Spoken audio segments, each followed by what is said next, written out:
deben estar bien familiarizados con lo que es el proceso de gestación y el proceso. No sobre eso, sino que la primera parte que vamos a ver en la clase, que es la parte de cómo se preparan los gametos, de cómo hay la fecundación, es un campo aún también amplísimo, donde está involucrado gran cantidad de biotecnologías.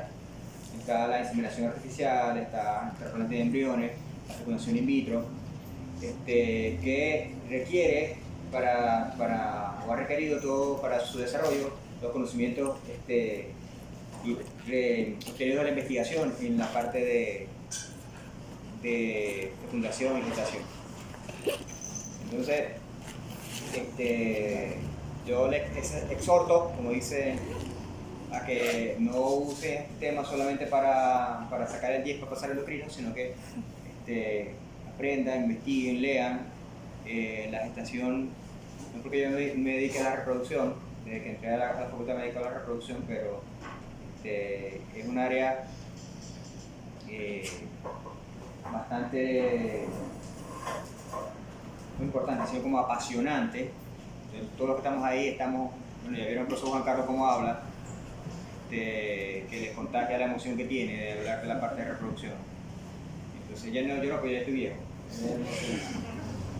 Pero sí es algo, de hecho, yo cuando vi clínica de pequeño, yo fui la mejor nota de mi grupo, porque yo antes de entrar pequeño, su mejor entendimiento. Eso no quiere decir que uno es mejor que otro, pero bueno, es para explicarlo, para que sea un poco más didáctica, por decirlo así. Hay otra fase. La primera fase es cuando los gametos están preparándose, cuando ocurre la unión de los gametos, y la primera fase del desarrollo que se llama embriogénesis. Después la parte de ya la vida intrauterina de ese producto, y luego la fase terminal, que es el parto. Bueno, ustedes han visto eso, ¿verdad? El parto.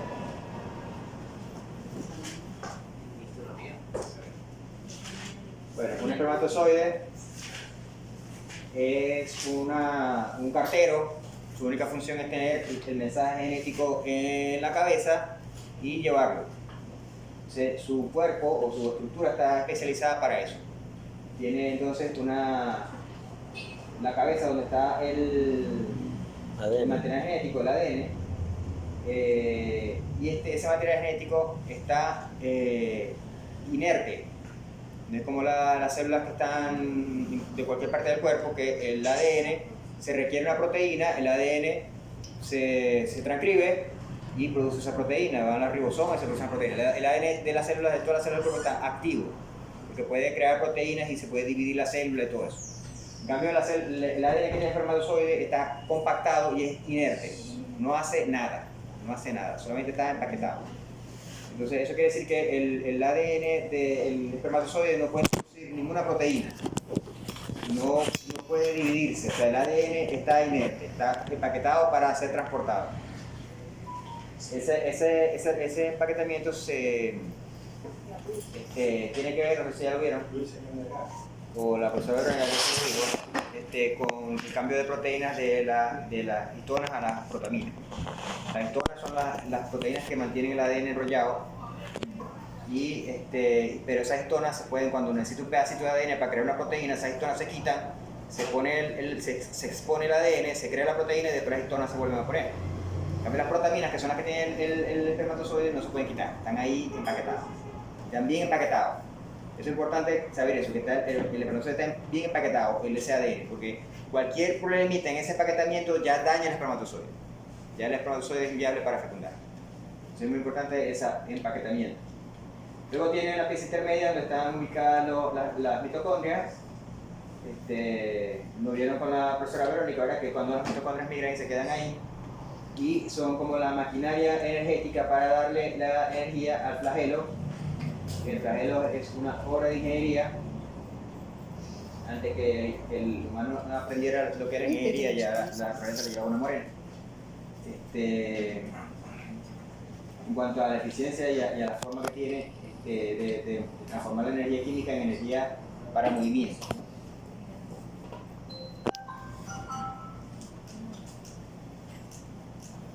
Bien, como ya saben, bueno, imagino que algunos sabrán, otros no, eso dependerá de...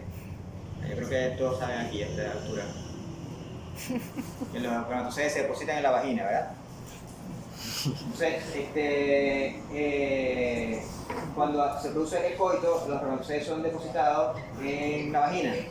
Entonces, están incluidas en el líquido seminal. El líquido seminal, como vieron en la clase anterior, con la profesora Verónica, es un conjunto de fluidos que se producen en las glándulas sexuales secundarias, como son la vesícula seminal, la próstata. ¿Qué especie no tiene vesícula seminal? ¿Se lo dije? ¿Se acuerdan? ¿El cerdo? No. El cerdo tiene vesícula seminal, sí. así muy igual. El El perro solo tiene próstata. Bien. Entonces, o sea que yo no puedo, le pregunto al examen, ¿qué le pone tratamiento a un perro con vesiculitis? No tiene vesícula seminal. Entonces, primero el espermatozoide cuando está en el semen, en el líquido seminal, ese espermatozoide está hiperprotegido contra todo daño. O sea, el semen lo protege, pero lo protege en exceso, tanto así que el espermatozoide estando dentro del líquido seminal no puede fecundar, está demasiado protegido. Si ustedes tiran un óvulo dentro de un poco de semen, no se fecunda, porque el líquido seminal protege tanto el espermatozoide que lo protege inclusive hasta de los óvulos, no puede fecundar. Entonces, eso quiere decir que el espermatozoide tiene que salirse del líquido seminal. ¿Hacia dónde va? Bueno, el profesor Juan Carlos me dijo que cuando la hembra estaba en celo, que se producía gran cantidad de moco cristalino y hialino blanco. Entonces, el espermatozoide sale del semen y se mete en el moco, y él nada dentro de ese moco. O sea que él sale del semen y se está al aire, sino que el moco está ahí como un gel dentro del aparato genital. Él se sale del semen, del líquido seminal, y se empieza a meter dentro del moco, y él navega dentro del moco. Por eso es que ese moco tiene que ser bien hialino, bien suave, no poco denso, para que el espermatozoide pueda nadar a través de él. Ok, entonces, como ven aquí, el espermatozoide tiene que ir del sitio de deposición, que es en la vagina. Me imagino que todos entienden el esquema, ¿verdad? Sí. Aquí está la vulva, la vagina, la cervix, y esos son los cuernos, el oviducto y los ovarios. Bien, entonces el sitio de fecundación, donde está la unión con el óvulo con el espermatozoide, es aquí en el oviducto. Está aquí pegadito al ovario, ¿ves? Está el ovario, y aquí está el oviducto, y aquí es donde va a ocurrir la fecundación. Ese sitio del oviducto se llama ampolla. La fecundación va a ocurrir en el primer tercio o en la primera parte de la ampolla. Entonces, toda esta distancia tiene que ser recorrida por el espermatozoide para llegar al sitio de la fecundación. Y era bueno, chiquito, es corto, porque ustedes ven ahí, corto. Pero para el tamaño microscópico que tiene el espermatozoide, eso es como representar que una persona nade el lago Maracaibo, pero no de aquí, de esta punta a la otra, ¿no? Sino de aquí de Maracaibo hasta allá, hasta Costa Oriental. no, hasta abajo, hasta el allá, sur. hasta Bogures, por allá. Entonces, obviamente, una persona no puede recorrer todo eso, ¿no? Son como 200 kilómetros. Entonces, por sus propios medios, el espermatozoide no puede alcanzar el sitio de fecundación. Tiene que haber un transporte del espermatozoide que está ejercido por el aparato genital femenino. Entonces, lo primero que tiene que haber es ese moco. Y ese moco tiene las características especiales para que el espermatozoide pueda nadar a través de él. Ok. Aparte de eso, el espermatozoide, el aparato genital, en ese momento está todo abierto. ¿Por qué? Porque está esperando los espermatozoides, pero las bacterias son muy fastidiosas y son oportunistas, aprovechadas, y van a aprovechar que eso está abierto y van a tratar de meterse. Y van a tratar de infectar el útero. ¿Qué tiene que hacer el útero en ese momento? Protegerse, ¿verdad? Tiene que protegerse contra las infecciones. ¿Qué hace el útero en ese momento? Tiene gran cantidad de glóbulos blancos, de leucocitos, navegando dentro de ese moco también. Para prevenir de que si hay bacterias que hayan entrado por ahí, haya fagocitosis de esas bacterias. Pero el problema es que los leucocitos no determinan si eso que viene ahí nadando es una bacteria o un espermatozoide y se lo fagocitan. Entonces, hay gran cantidad de pérdidas de espermatozoides simplemente por el hecho de que esos glóbulos rojos, esos glóbulos blancos no distinguen entre bacterias y espermatozoides, se los comen también. Entonces, por eso que esta respuesta leucocitaria es una de las principales o una de las barreras que tiene el espermatozoide para llegar al sitio de la fecundación. Pero obviamente, son tantos espermatozoides que alguno va a llegar. Bien. Lo otro, como también se defiende el aparato genital femenino de la infección bacteriana a través del pH. Entonces, un pH ácido que tiene la vagina. ¿Cómo se defendería el espermatozoide de ese pH? Con el. Siendo alcalino. Con el líquido. ¿Dónde está la localidad? En el semen. O sea que el semen tiene propiedades buffer. Entonces cuando el espermatozoide, el líquido seminal entra a la vagina, las propiedades buffer que tiene hace que el ambiente del pH no afecte al espermatozoide. Claro, muchos van a también estar afectados por el pH, pero de una buena parte no. Y luego también tiene una barrera física. Obviamente, dependiendo de la anatomía del aparato genital femenino, ahí la cervix puede representar una barrera o no, ¿no? En el caso de la vaca es una super barrera. La cervix de la vaca, usted se recuerda de la anatomía, que parece un pescuezo de pollo, ¿verdad? Que viene en la vagina, está eso hueso y duro, después viene otra vez el útero. Entonces, esa estructura de la cervix de la vaca tiene es una barrera imponente para los espermatozoides. Inclusive, y ni siquiera por dentro es liso. Por dentro de la cervix son puras circunvoluciones así. Entonces, el espermatozoide distraído que caiga dentro del hueco de eso, no sale. Ahí se queda. Entonces, aparte que la cervix sirve como filtro, porque si un espermatozoide es distraído, porque no sirve. Entonces se mete ahí y los espermatozoides que no son viables quedan filtrados por la cervix. Ya estamos viendo cómo, primero aquí, ácido, leucocitos, se pierden un poco de espermatozoides, ¿verdad? Después viene aquí las cristas que hay en la cervix y tal, van perdiendo sus espermatozoides. Llega el útero también tiene está lleno de moco. Y por ahí van, pero en las paredes están las glándulas endometriales. Y entonces aquí tiene fondo de saco. Entonces el espermatozoide se puede desviar de su camino y pegarse a las paredes uterinas, tocar las paredes uterinas, también ahí se pierde. Bien, luego viene la unión uterotubal. La unión uterotubal, que es la unión entre el útero y el oviducto. O sea, el cuerpo uterino, la punta del cuerpo uterino con el oviducto. Ahí hay otra barrera, porque eso no es un tubito abierto, sino que hay tantos repliegues de la pared que trata entonces el profesor tiene que hacer un pocotón de vueltas para poder llegar por donde está abierto y meterse hacia el oviducto. Todo eso tiene la finalidad de prevenir también que las bacterias lleguen hasta allá. Y al final, unos poquitos van a llegar aquí. Como ven, esto hace, todo esto que está aquí, el pH, la carpeta depositaria y las barreras, hace que haya un filtro de espermatozoides y son los espermatozoides más aptos para fecundar, son los que van a llegar, ¿no? Entonces, todos ustedes que están aquí, ¿qué pasó? Fueron los espermatozoides más aptos de su papá, en el momento que estaba cubriendo a su mamá. Entonces, ustedes ya ganaron la primera carrera, que es de ganarle a millones de compañeros suyos que eran espermatozoides. Lastimosamente que gane fui yo, pero... Entonces, eso tiene, como dije al principio, llegar aquí no depende del espermatozoide, ¿no? Porque para llegar ahí, el aparato genital tiene que moverlo. Pero muchas veces los espermatozoides llegan ahí y no es el más apto. Eso del más apto es como un mito, porque como no depende del espermatozoide, el útero va a empujar todo lo que sea. Se puede llegar espermatozoides dañados, pueden llegar ahí también.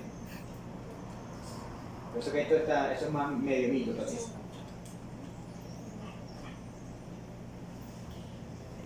Okay, dependiendo de la especie,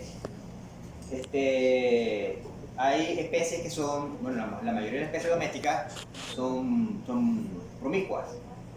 Eso quiere decir que viven en manada donde pueden copular con varios machos. Entonces, la evolución le proveyó, ¿qué se dice? A esos machos de ciertas medidas para evitar que, o para promover de que sus genes sean los que se promuevan.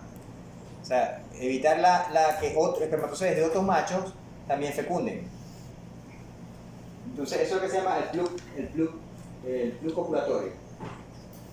O sea, son mecanismos por los cuales primero se previene que haya pérdida de espermatozoides y segundo se previene que otro macho fecunde, que sea ese macho que fecunde. El más común, ¿cuál es? El del perro, ¿verdad?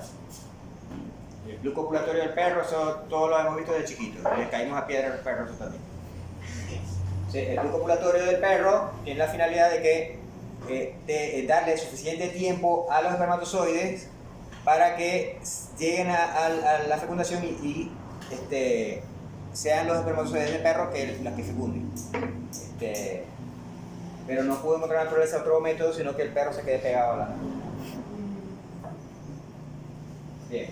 Entonces ese es un plug copulatorio físico, pero hay otros tipos de plug copulatorios que son químicos, o son producto del semen. El más típico o el más gráfico es el del cerdo. El cerdo, exactamente, se llama tapioca. El del cerdo, después en la última fase de eyaculación, él produce una sustancia, o sea, aparte de lo que es ¿cómo se llama esa glándula? La Cooper, uretral, la última que secreta una sustancia muy gelatinosa, como un gel, y es pegajosa. Entonces cuando él termina de eyacular, él bota esa sustancia y taponea todo lo que es la cervix. De manera que, primero, que el semen no se devuelva, y segundo, que si hay otro cerdo que monta, no vaya a poder. Generalmente estas proteínas se llaman clotinas.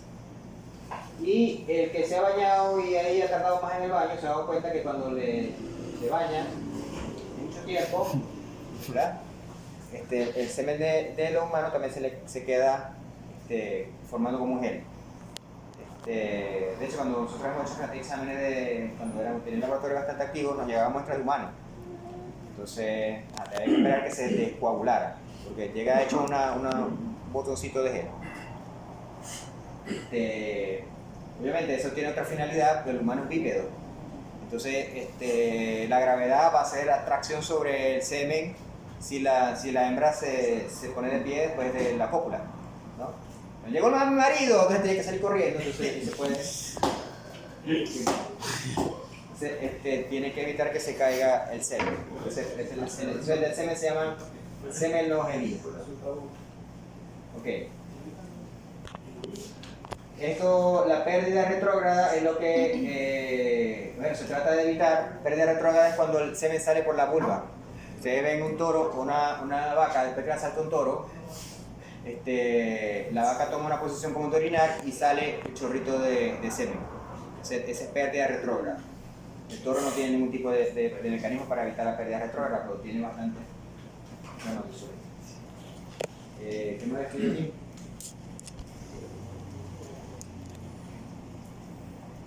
Okay. Entonces, bueno, tomando como ejemplo este diagrama que está aquí, que es un toro y una vaca.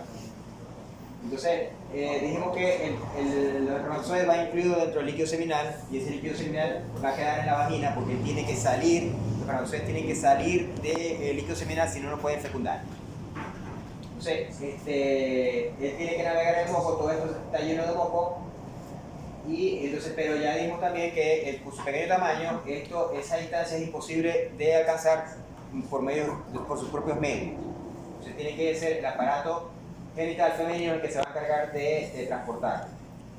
Entonces eso es lo que se denomina el tono miometral. Entonces el tono miometral, la palabra tono se refiere a un músculo que está contraído permanentemente, ¿verdad? Sin agotarse. Eso solo pueden ser los músculos lisos. Los músculos lisos son los que se pueden contraer constantemente sin agotarse, porque ustedes están, músculo esquelético, ustedes tienen un peso así todo el tiempo y al final se cansan y tienen que soltar el peso, ¿sí o no? En cambio, los músculos lisos no producen ácido láctico, por lo tanto, ellos no se cansan.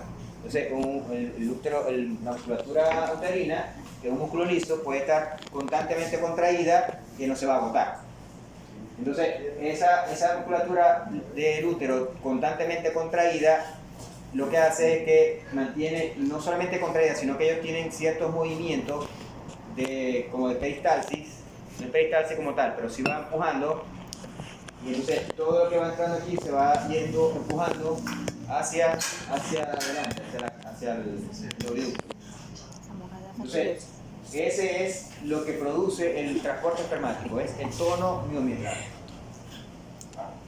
Hay especies donde el semen, el propio semen, tiene sustancias, en este caso progesterona y estrógeno, que estimulan aún más el tono miometral.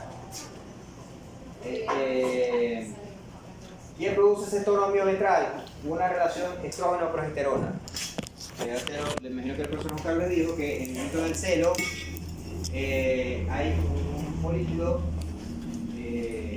regulatorio, produce una gran cantidad de estrógeno, y ese estrógeno produce cambios en el aparato genital. Y uno de esos cambios entonces es ese tono miometral. Pero para que haya ese tono miometral tiene que no solamente haber alto estrógeno, sino baja progesterona. No puede haber si sube un poquito la progesterona, el tono miometral se pierde. Tiene que estar de caída y constantemente baja la progesterona. Y la oxitocina, bueno, en este caso, es una hormona que estimula la contracción también del músculo liso. Se supone que en el momento del coito se libera la oxitocina. Inclusive hay los inseminadores a veces agarran y inseminan la vaca, y después que inseminan la vaca agarran el clítoris y le hacen...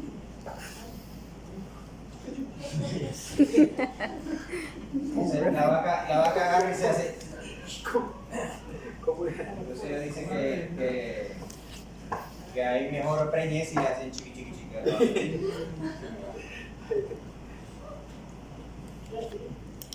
Bien, entonces, en resumen, el espermatozoide se mueve a través del tono miometral, y él, para poder fecundar, tiene que dejar el líquido seminal y nadar por el mundo.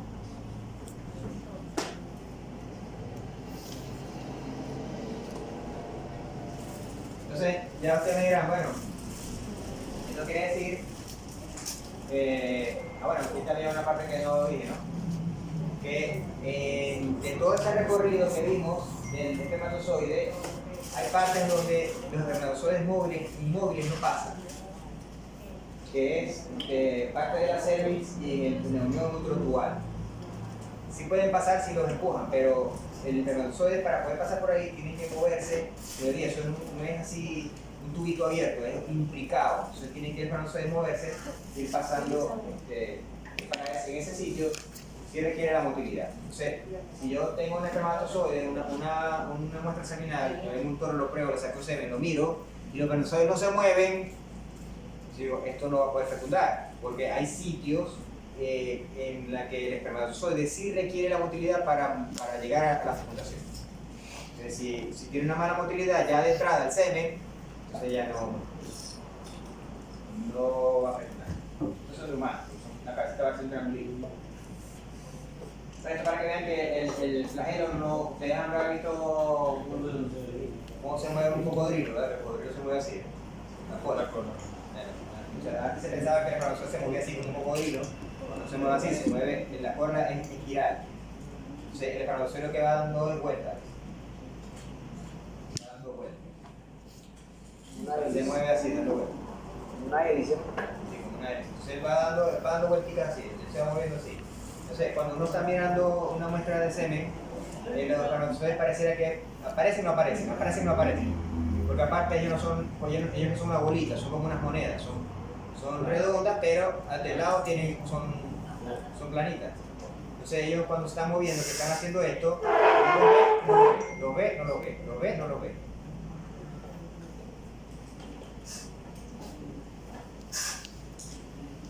Bueno, ya hablamos un poco de las barreras. Fíjense que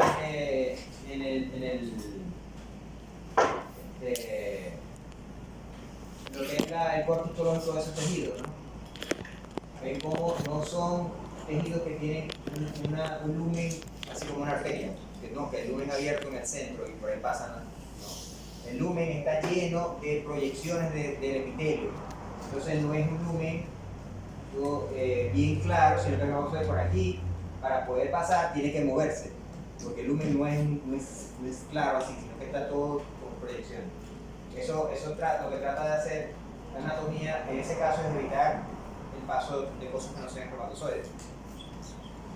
Estas son las glándulas endometriales que hablé hace rato, entonces todo el útero está recubierto, todo el endometrio está recubierto de las glándulas endometriales y su finalidad es producir un líquido que sirve para nutrir, ya cuando venga el embrión, para nutrirlo. Pero en este caso, en este transporte sirve como trampa. Aquí se quedan los espermatozoides que tenemos sorteados. Todos estos son filtros, los filtros son las barreras, son las cervix, depende de la especie, el endometrio, que son las glándulas endometriales, y la unión uterotubárica. Pero después que pasa la unión uterotubárica, llegó el rizoma, el paraíso para los espermatozoides. Ahí en el oviducto está un ambiente especial para mantener los espermatozoides vivos y confortables. Tiene bastantes sustancias que los estimulan, son inmunológicamente ciegos, no tienen fagocitos, no tienen anticuerpos. Los espermatozoides llegan ahí y ya llegaron al reservorio. ¿Ya? Hay especies silvestres donde el oviducto contiene tan buen ambiente para espermatozoides que el espermatozoide puede permanecer ahí por meses. ¿Ya? Entonces, no es el caso de los bovinos y de los domésticos, pero hay especies silvestres donde se encuentran una vez cada cierto tiempo un macho con una hembra, entonces hay que aprovechar. En ese caso, los espermatozoides se almacenan en el oviducto.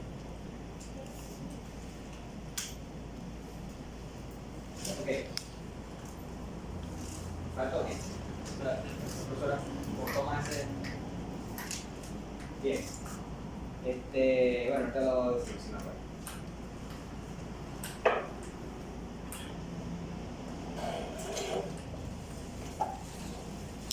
La fotografía del esquema de lo que es la imagen tiene una cabeza del espermatozoide. Pero como les dije, el espermatozoide tiene cuando está así o cuando está así. Cuando está así, o está así.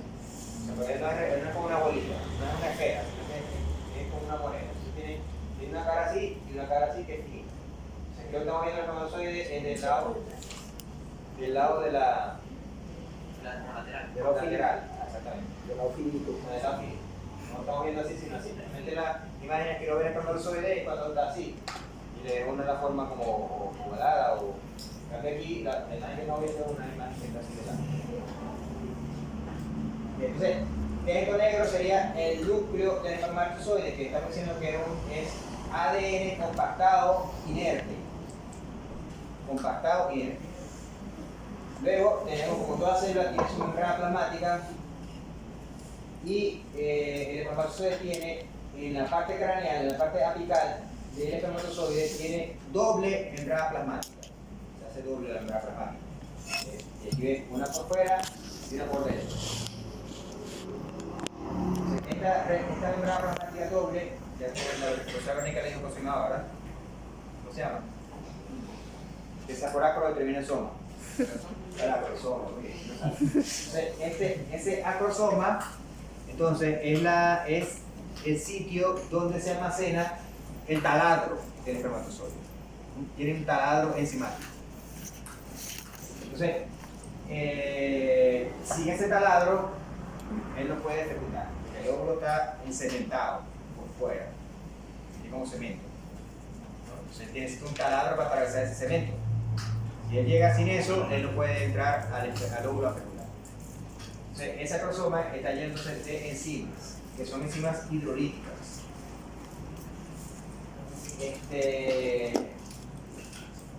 Y después, bueno, la intermedia y el flagelo que ya dije. ¿Qué es hidrolítico? Hidrolítico. Cuando se rompe una molécula y se sustituye el enlace por agua. Hidro de agua. Hidrólisis, ruptura. Entonces, cuando se rompe un enlace y se sustituye lo que había en el enlace por agua, es hidrólisis. Bien. Entonces dijimos que el espermatozoide dentro del semen, dentro del líquido seminal, ¿puede fecundar o no? No, dijimos que no puede fecundar. Entonces, él tiene que liberarse del semen para poder fecundar. El semen lo protege. Pero aún así, cuando él se sale del semen, él se le queda pegado al semen. Él se le queda pegado, queda bañado en semen, en el líquido seminal. Entonces él tiene que desprenderse de todo lo que venía junto con el semen para poder ser capaz de fecundar. Entonces, ese proceso en el cual él va liberándose de toda esa protección seminal y siendo capaz de fecundar, es lo que se llama la capacitación. Capacitación es que él se hace capaz de fecundar. ¿Por qué? Porque el semen no lo deja. Entonces tiene que liberarse de toda la protección que trae el semen. Y eso se llama capacitación. Bien, otra cosa que tiene el espermatozoide es que su movimiento, ustedes me dirán, ¿cómo llega más rápido, cómo llego yo más rápido hasta allá? ¿Así caminando derecho o haciendo esto? Caminando derecho. Caminando derecho, tengo que, eso es un movimiento que se llama movimiento rectilíneo, ¿verdad? O progresivo. Entonces, cuando los espermatozoides salen del semen, tienen ese tipo de movimiento progresivo, porque ellos quieren ir para adelante. Pero si yo estoy ciego, por ejemplo, yo estoy jugando al burrito, ahorita ciego, me pongo una banda, ¿verdad? Y yo tengo que pinchar algo, yo tengo que ir buscando, ¿verdad? ¿Cómo lo voy a pinchar?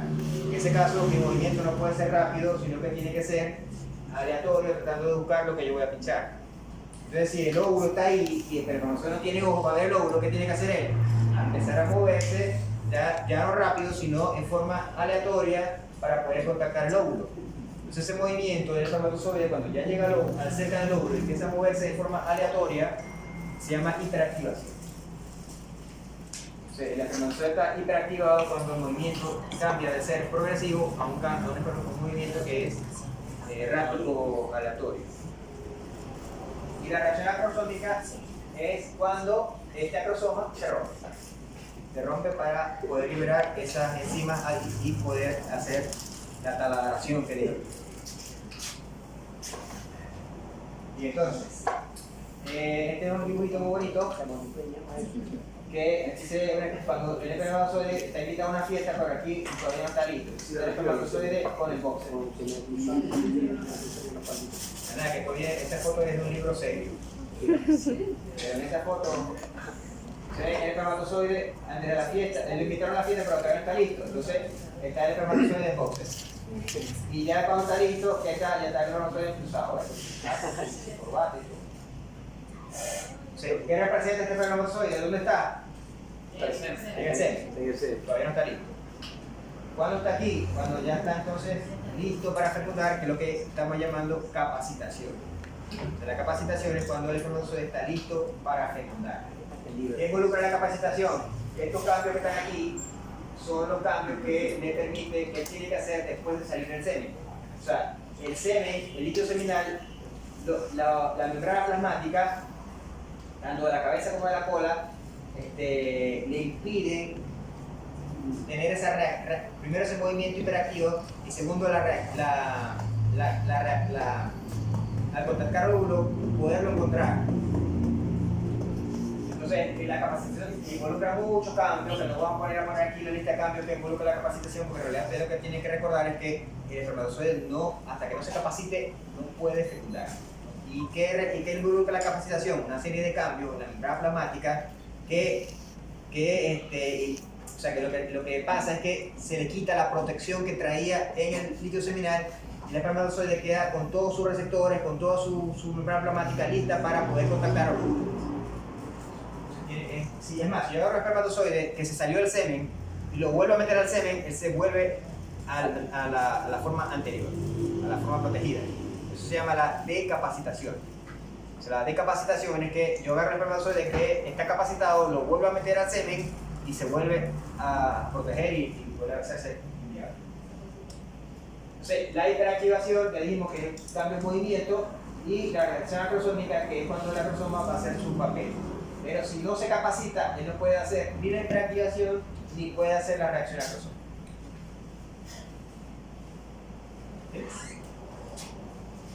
Ok, entonces la hiperactivación, como les estoy diciendo, ¿qué van? Entonces, la hiperactivación, como les estaba diciendo, es un cambio del patrón de movimiento donde deja de ser progresivo a ser un movimiento brusco e irregular. Esto no son unas fotitos, pero bueno.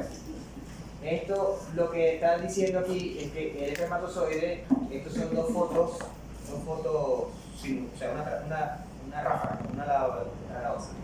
Se capturaron a un espermatozoide con dos fotos moviéndose.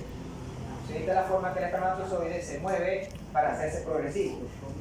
Y esta es la forma en que el espermatozoide se mueve para hacerse hiperactivo. O sea, él dobla más la cabeza. Dobla más la cabeza y se hace un movimiento más hiperactivo.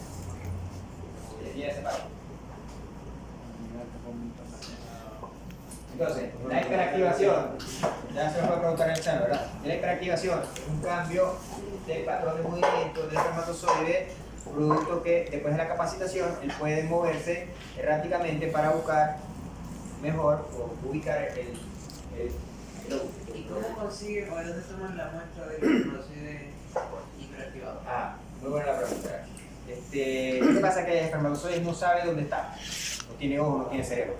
Entonces, nosotros podemos encontrar una muestra de semen acrecentomada de un toro, podemos encontrar espermatozoides ya hiperactivados. O sea y eso representa, si tiene muchos espermatozoides así, es decir, que hay algo en el semen que lo está hiperactivando.